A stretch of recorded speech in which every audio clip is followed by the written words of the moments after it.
Bună tuturor și bine ați revenit pe canalul meu. M-am gândit ca astăzi să filmăm un simplu Get Ready With Me. Hai să ne machiem împreună. Ieri am avut ocazia să mă duc până la DM și la standul Essence am văzut două palete frumoase care mie mi-au plăcut. Este vorba de aceste două palete. Se numește Bronze Your Way și această paletă Glow Your Way. Am două foarte frumoase. Înăuntru au o oglindă generoasă și 3 nuanțe de highlighter, iar cea Bronze Your Way este de asemenea foarte frumoasă, cu o oglindă mare și 3 nuanțe de bronzer. Bronzerul din mijloc este puțin cam sclipicios. Nu îmi plac neapărat acest gen de bronzere, dar o să vedem, pentru că unul din bronzerele pe care le-am folosit toată vara este cel de la Catrice, care se numește, l-am aici, se numește Sun Lover. Arată cam așa, care de asemenea are particule fine, este un bronzer luminos și arată absolut fantastic pe ten. Deci, haideți să vedem. Voi începe prin aplicarea fondului de ten. Voi folosi oglinda de la această paletă. Fondul de ten pe care îl voi aplica astăzi este Infallible Flash Wear Foundation. Acesta are și un SPF de 25, îl agit puțin. Înțeleg de ce nu este atât de mediatizat acest fond de ten în mediul online din România, sau cel puțin influencerii pe care eu îi urmăresc nu folosesc acest fond de ten. Are o, vedeți, e un pic fluid. Îl voi aplica cu burețelul.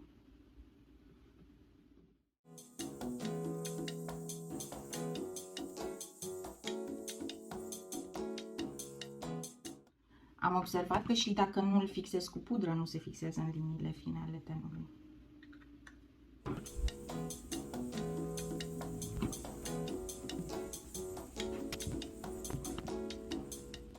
Nuanța pe care eu o folosesc este Sable Sand. Mai am puțin bronz rămas din concediu. Este foarte important să vă hidratați buzele la începutul machiajului. Eu de obicei uit acest lucru, de aceea acum voi aplica acest balsam de buze de la Burt's Bees.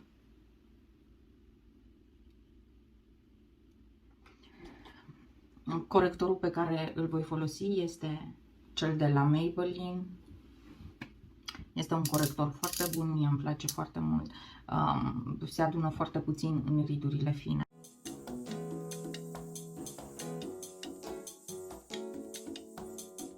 Folosesc concealerul ca și bază pentru fardul de pleoape, de aceea de multe ori îl voi aduce de asemenea cu burețelul și pe pleoapă. Nu folosesc o bază de pleoape adițională pentru fard. Încercați să priviți în sus în momentul în care vă blenduiți anticearcănul, pentru că atunci puteți accesa mult mai ușor spațiul de sub ochi. Evitați să aveți accidente de genul băgatul beauty blenderului în ochi. Am pățit-o. Pudra pe care eu o voi folosi este cea de la Nikea Joy Cosmetic. Se numește Velvet Finishing Powder. Se poate fixa și machiajul. Este o pudră foarte frumoasă, pudră liberă. E puțin colorată. Mi-am încărcat pensula cu pudră, iar înainte de a-mi fixa anticearcănul, încerc să îl mai blenduiesc încă o dată, să fiu sigură că nu se va aduna în pliuri. Mă uit în sus, tapotez ușor cu burețelul, după care vin și fixez cu pudra. Prin mișcări fine de tapotare. Încercați ca în momentul în care vă fixați anticearcănul sau fondul de ten să nu faceți mișcări bruște și de tragere, pentru că atunci riscați ca fondul de ten care este aplicat pe față, care poate n-a avut timp să se usuce suficient, practic voi îl veți ridica cu pensula de pudră.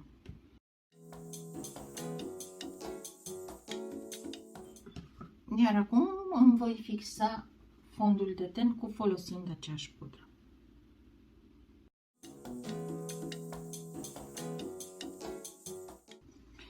Pe tenul meu, eu am observat că este nevoie să aplic un strat fin de pudră pe aproape orice fond de ten, pentru că dacă nu, în momentul în care voi aplica bronzerul, mi se aplică în pete, în special pe această parte a feței, pe partea dreaptă, nu știu de ce, pe partea stângă, chiar dacă aplic pudră sau nu, niciodată nu mi s-a aplicat bronzerul în pete, însă pe astăzi voi folosi paleta de la Essence pentru bronzer, se numește Bronze Your Way. Are aceste 3 nuanțe superbe de bronzer. Să încerc să le fac câte un swatch. Downtown Bronze arată așa. Este foarte cremos. Să observăm puțin. După care Major Bronze este bronzul sclipicios. Ce sclipicios este, mai degrabă au cu fard, l-aș folosi pe post de fard, cred că ar fi foarte frumos. Și Tropical Bronze sunt foarte, foarte cremoase.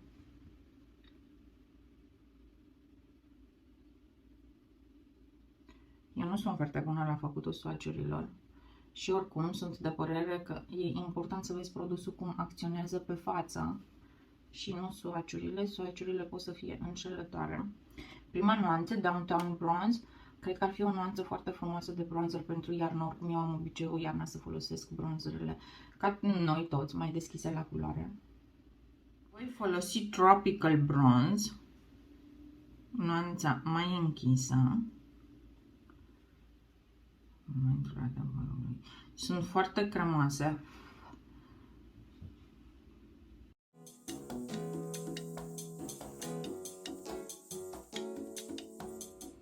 După cum vedeți, sunt foarte pigmentate, dar se blenduiesc foarte ușor.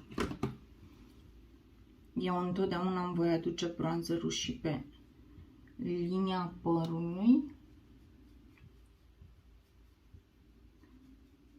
Practic așa face majoritatea lumii, însă întotdeauna îmi place ca obrajii să fie mai accentuați. Știți cum se spune că fiecare influenceriță care face machiaj preferă I am a blush girl, I am a bronze girl, I am a highlighting girl, I am a bronzer girl.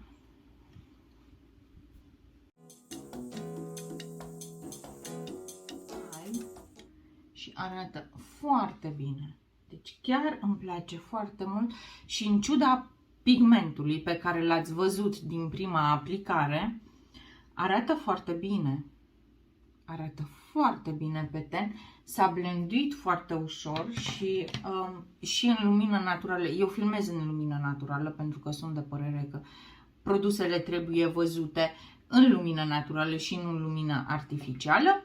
Arată cealaltă, voi folosi cealaltă paletă, Choose Your Glow, care arată așa. De asemenea are o oglindă înăuntru, o oglindă de foarte bună calitate.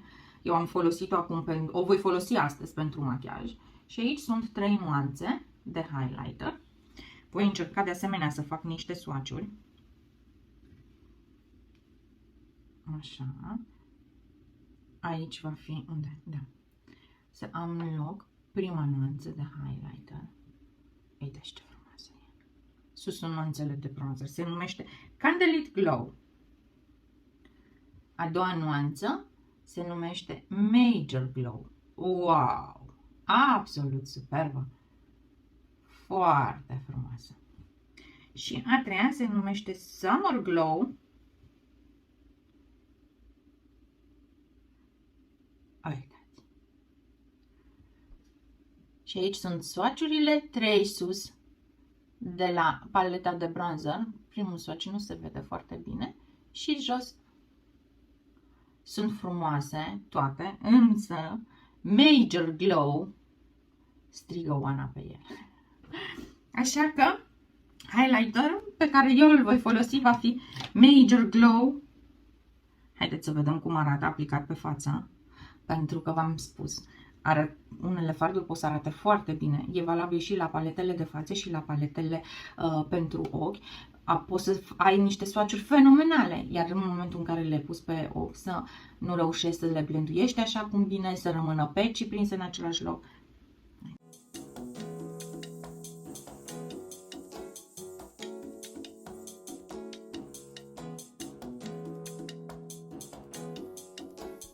Pentru că de multe ori, dimineața, în momentul în care mă pregătesc pentru muncă și nu am timp, fardul meu de pleoapă se rezumă la bronzer, cu aceeași pensulă cu care mi-aplic bronzerul, trec o dată pe o pleoapă, o dată pe cealaltă, iar în momentul în care vin cu highlighterul, trec cu pensula de highlighter o dată sub sprânceană într-o parte, o dată în cealaltă, puțină mascara și machiajul ochilor este gata. Așa voi folosi această paletă de la NYX. Este o paletă foarte frumoasă, care are 8 blush-uri, 4 mate, partea de jos sunt blush-uri mate, partea de sus sunt blush-uri sidefate. Toate 8 blush-urile sunt extrem de frumoase, cu un peiu foarte bun, o calitate extraordinară și dacă nu ai vedea că este ambalaj de NYX, îi spune că este un blush high-end. Ce vreți vă place vouă. Eu voi folosi această nuanță de blush. Multă lume spune să zâmbești în momentul în care îți aplici blush-ul. Eu nu sunt de aceeași părere, chiar dacă vedeți că fac gestul în momentul în care mi-aplic bronzerul, este din cauza faptului că structura feței îmi permite să fac lucrul acesta, dar la blush nu voi face acest lucru. La blush pur și simplu îmi aplic blush-ul de aici, pornind pe pomete, chiar pe pomete, sub ochi, în sus. Pentru că în momentul în care zâmbesc, dacă îl aplici pe... ar veni aplicat aici. Și brusc mi-a căzut fața. Și acest lucru se vede. Și un alt trick, tips and trick, pe care am început să-l fac de curând și pe care l-am văzut la Pat McGrath, este să-ți duci blush-ul până sus, aproape de highlighter și oarecum și peste highlighter, pe tâmplă, pentru că, și acum este cel mai bun moment de a observa acest lucru, în momentul în care eu mi-am aplicat blush-ul. Dacă vă uitați comparativ la cele două jumătăți ale feței, aceasta, unde am aplicat blush-ul până sus, și cealaltă, partea aceasta, pe lângă faptul că pare mai plină de viață, îți dă și acea impresie de mai ridicate și de la o vârstă ne dorim ca toate lucrurile să pară mai ridicate. Este un tips and trick foarte util și l-am încercat.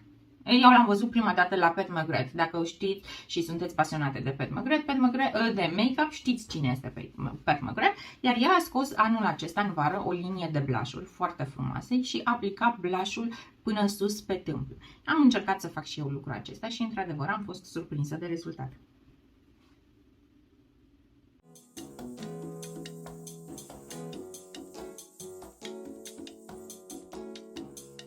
Iar dacă ați exagerat cu blush-ul, cum tocmai am făcut eu, luați pensula de bronzer și veniți frumos peste și așa mai estompați puțin din blush. Sau dacă aplicați fondul de ten cu pensula, puteți să veniți cu pensula de fond de ten sau cu burețelul. Eu prefer cumva întotdeauna folosirea pensulei de bronzer. Acum este momentul în care eu îmi fixez toată baza înainte să-mi fac sprâncenele și ochii. Pentru aceasta voi folosi All Nighter de la Urban Decay. Toată lumea îl cunoaște.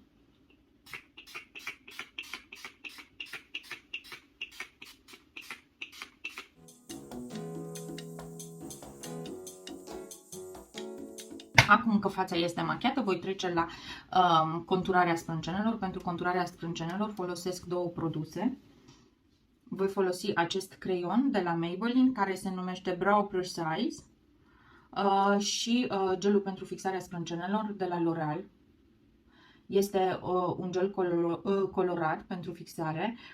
De multe ori folosesc doar acest gel și nu folosesc altceva și este extraordinar de bun. Se păstrează sprâncenele toată ziua. Brow Tinted. Are un spuli, creionul pentru sprâncene și un vârf foarte ascuțit.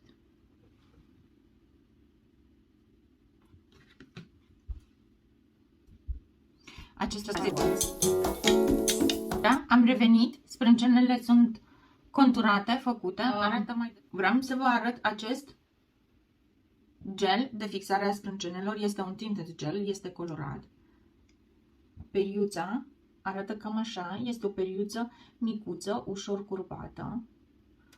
Cu acest gel de la L'Oreal, se numește Plump and Set Brow Artistry. De multe ori dimineața, este singurul produs pentru conturarea sprâncenelor pe care îl folosesc. Îmi oferă culoare, îmi oferă puțin volum, le face să pară mai fluffy, cum se poartă acum sprâncenele, și nu se mișcă. Deci, odată sprâncenele fixate cu acest gel, sprâncenea nu se mai mișcă. Poți să faci absolut orice, rămân fixate. Sunt curioasă, pentru că n-am avut încă niciodată gelul de fixare al sprâncenelor de la Benefit, care este hype-up peste tot și toată lumea este super încântată. Vreau să văd dacă acel gel de fixare a sprâncenelor își merită banii și dacă este mai bun decât gelul meu de la L'Oreal, Good Old Trusted L'Oreal. Și acum, pentru machiajul ochilor, voi folosi această paletă de la Urban Decay, Born to Run. Are o oglindă generoasă înăuntru și cam așa arată paleta. Este o paletă foarte frumoasă, ideală pentru călătorii. Este genul de paletă pe care poți să o iei cu tine în concediu, pentru că datorită culorilor poți să realizezi oricând un machiaj de zi, un machiaj de seară. Voi începe cu această nuanță care se numește Weekender și o voi aplica cu o pensulă stufoasă.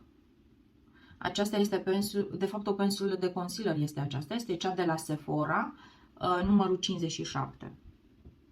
Încep din colțul ochiului și aplic această nuanță pe toată pleoapa.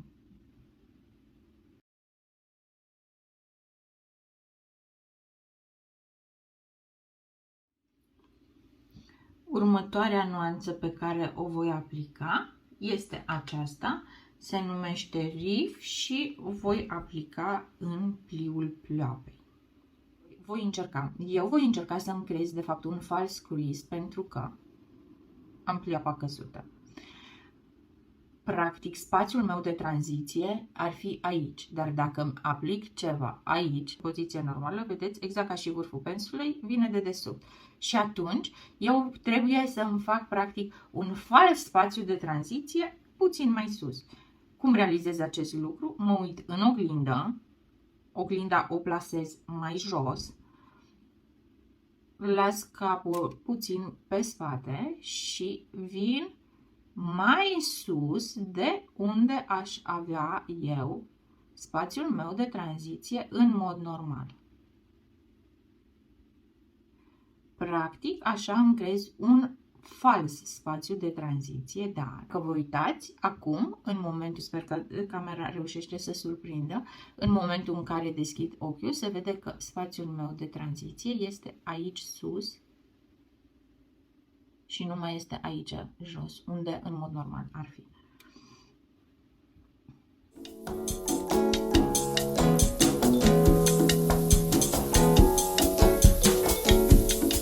Observați că eu țin pensula chiar de coadă. Gradul de intensitate al unui fard de ochi îl poți crea fie prin layering, aplici mai multe straturi, cum fac eu acum, în momentul în care încerc să-mi fac un spațiu de tranziție frumos și sunt interesată de payoff-ul fardului, sau îl poți realiza ținând pensula din spate.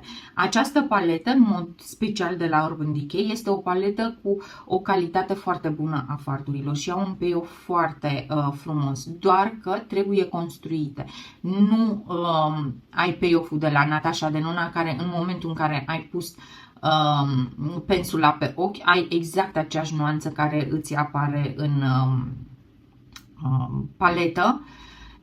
Nu mai ai exact aceeași nuanță care îți apare în paletă, trebuie să-l construiești. Dar datorită faptului că nu vreau să am intensitate mare de la început, prefer să layering cu un strat peste strat.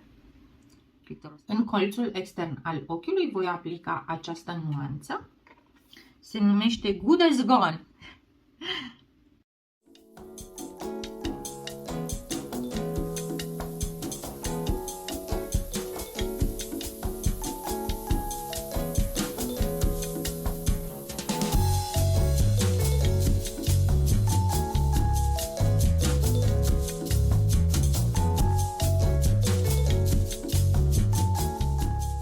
observați cum faptul că am aplicat un fard închis la culoare în colțul extern al ochiului a dat practic o altă dimensiune ochiului. Acum, eu sunt de părere că pentru un machiaj relativ de zi e puțin cam închis colțul extern al ochiului, de aceea voi reveni cu pensula inițială pe care am folosit-o și voi încerca să estompez puțin fardul ce tocmai l-am aplicat.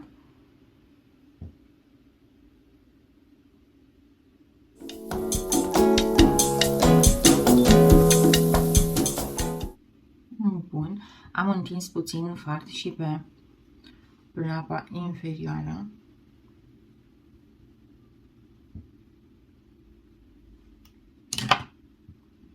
Cu aceeași pensulă, cu ce mi-a rămas, pensula cu care am aplicat fardul în colțul extern al ochiului, noi mai adăugând produs, oprind așa, fac evantai, mă uit în sus și încerc să mă duc pe plapa inferioară aproximativ până la jumătate.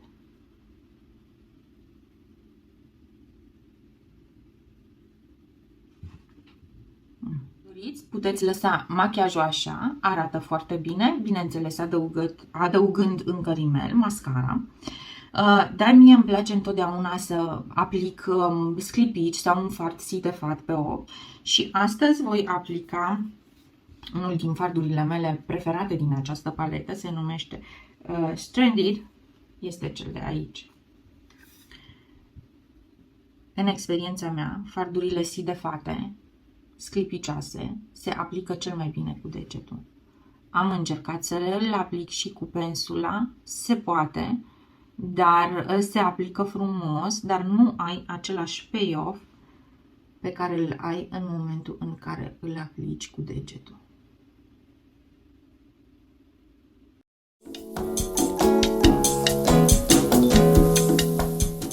În colțul intern al ochiului voi aplica acest fard de aici, care este o nuanță foarte frumoasă de piersicuță, foarte deschisă, cu foarte puțin sidef. Se numește Breakaway, pur și simplu pentru a lumina puțin colțul intern al ochiului.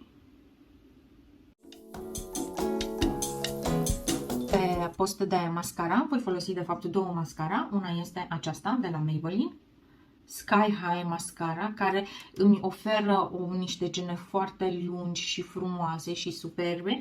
Iar pentru volum voi folosi această mascara de la Essence, se numește Bye Bye Panda Eyes. Să vă arăt periuțele. Așa arată periuța de la Maybelline. Este o periuță pentru alungire, iar cea de la Essence arată așa. Este o periuță mare, grăsuță, pentru volum. Aceasta cred că este o formulă tubing. Cred că ați auzit de acela mascara tubing care se îndepărtează doar cu apă călduță, nu este nevoie de demachiant și cu demachiant practic nu pot fi îndepărtate. Este o formulă long lasting și smudge proof, ceea ce pentru mine este foarte important și pentru noi toate, cred, acum, în momentul în care purtăm mască toată ziua și aburii de la respirație ies continuu prin mască.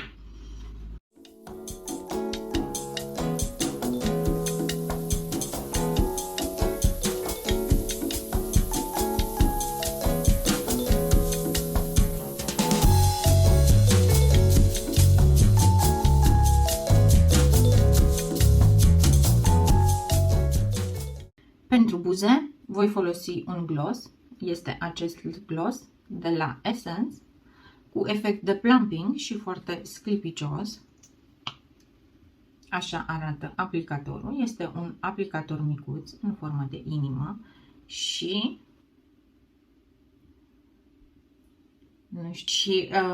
care arată foarte bine pe buze. Are un ușor efect de tingling, dar nu ceva excesiv.